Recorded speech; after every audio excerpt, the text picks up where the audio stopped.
नमः शिवाय। रविवार के दिन पड़ने वाले व्रत को रवि प्रदोष व्रत कहा जाता है। रवि प्रदोष व्रत की कथा आज हम श्रवण करेंगे। रविवार के दिन व्रत आने के कारण इसे रवि प्रदोष व्रत कहा जाता है। प्रदोष व्रत हर महीने के दोनों पक्षों की त्रयोदशी तिथि को रखा जाता है। एक समय सर्व प्राणियों के हितार्थ परम पावन भागीरथी के तट पर ऋषि समाज द्वारा विशाल गोष्ठी का आयोजन किया गया। इस सभा में व्यास जी के परम शिष्य पुराण वेत्ता सूत जी महाराज हरि कीर्तन करते हुए पधारे।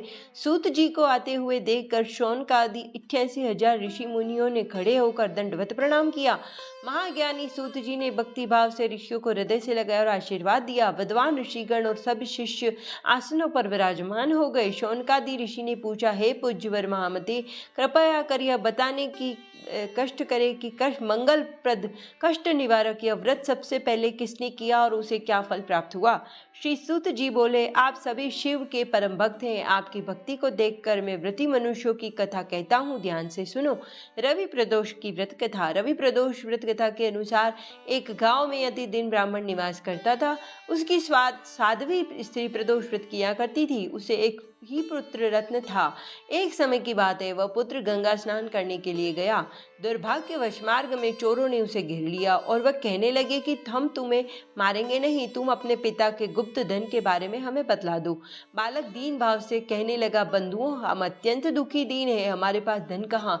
तब चोरों ने कहा कि तेरे इस पोटली में क्या बंधा है। बालक ने निसंकोच कहा कि मेरी माँ ने मेरे लिए रोटियां दी है। यह सुनकर चोरों ने अपने साथियों से कहा कि साथियों, यह बहुत ही दीन दुखी मनुष्य है, अतः हम किसी और को लूटेंगे। इतना कहकर चोरों ने उस बालक को जाने दिया।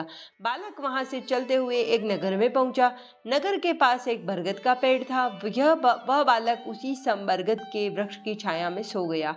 उसी समय उस नगर के सिपाही चारों ओर खोजते हुए उस बरगद के वृक्ष के पास जहां पहुंचे और बालक को चोर समझकर बंदी बना राजा के पास ले गए। राजा ने उसे कारावास में बंद करने का आदेश दिया। ब्राह्मणी का लड़का जब घर नहीं लौटा तब उसे अपने पुत्र की बड़ी चिंता हुई। अगले दिन प्रदोष व्रत था।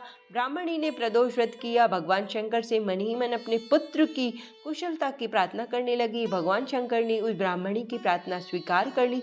उसी रात भगवान शंकर ने राजा को स्वप्न में आदेश दिया कि वह बालक चोर नहीं है, उसे प्रातःकाल छोड़ दे, अन्यथा उसका सारा राज्य वैभव नष्ट हो जाएगा।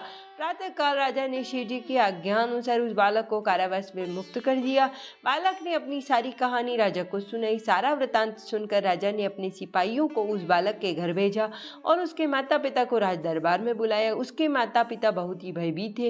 राजा ने उन्हें भयभीत देकर कहा कि आप भयभीत न हो, आपका बालक निर्दोष है। राजा ने ब्राह्मण को 5 गांव दान में दे दिए, जिससे कि वे सुखपूर्वक अपना जीवन व्यतीत कर सके। भगवान शिव की कृपा से ब्राह्मण परिवार आनंद से रहने लगा। अतः जो मनुष्य रवि प्रदोष को व्रत करता है वह सुखपूर्वक निरोगी होकर अपना पूर्ण जीवन व्यतीत करता है तथा उसके जीवन में खुशहाली आती है।